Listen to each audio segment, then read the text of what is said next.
Yo, what's up guys? Ngayon magluluto tayo ng garlic crab and shrimp. Try nyo to sa bahay nyo guys. Napakadali nitong lutuin. 10 minutes lang, pwede nyo nang maluto. Sa akin ito pala guys, after 3 beses ko binalawan, tanggalin nyo to guys kasi ito yung pupo ng crab. Pag hindi nyo to tinanggal, ibang lasa niyan. Saka itong hipon, lugasan ko na lang mga 3 beses, 4 na beses. Sa pinakulang ko na pala to ng mga 5 minutes lang guys.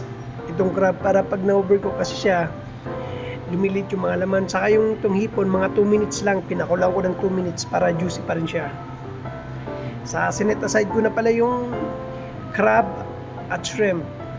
So ito na pala yung ingredients natin guys. Asukal, magic sarap, nor cubes, cheese, mais, spaghetti sauce, bawang,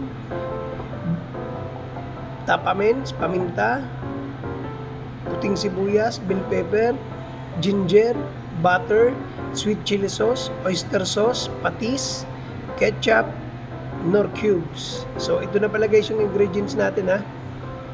Medyo marami pero panalo. Magisa na tayo ng bawang. Ito guys, gawang iset aside natin pag nag golden brown na siya. So ilagay na natin yung butter. Alulin muna. Ilagay na yung luya. Alulin muna yung luya.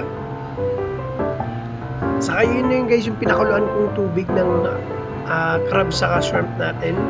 Ilagay na natin yung spaghetti sauce.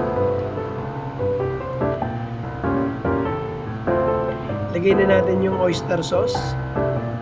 Masaglit lang nito guys ang pagluto guys. Mga 3 to 5 minutes lang yung pagluto ng sauce. Saglit lang to. Paminta. Nor seasoning. Alu-aluin siya.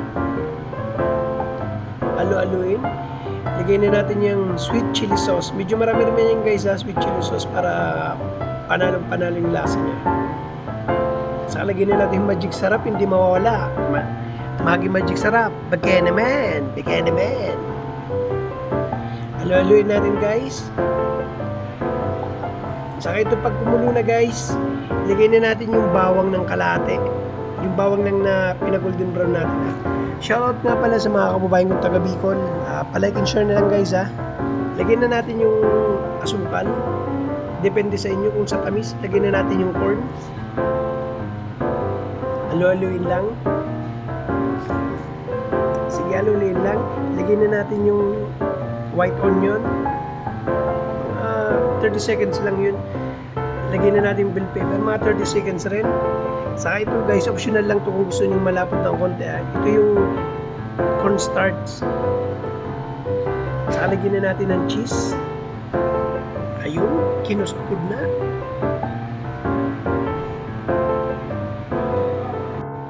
Saka lagyan na natin yung crab guys. Saka yung hipon, ilagay na rin yung hipon. Yun. Alu-aluin na. Aluin pa. Napakadali nito guys lutuin pero yung ingredients niya napakarami. Yun lang yun. Saka ito na yung pan natin. Tapos na yun. Saka ito na yung kalahati ng bawang natin na pinagolden brown kanina. Toppings natin. Pero patayin nyo na yung kalan. Tara guys, kain na tayo. Sarap. Sabaw pa lang. Panalo na. Shoutout nga pala dun sa mga nakatikim na. Yung mga agila. Palike and share na lang guys. Maraming salamat. Matsala.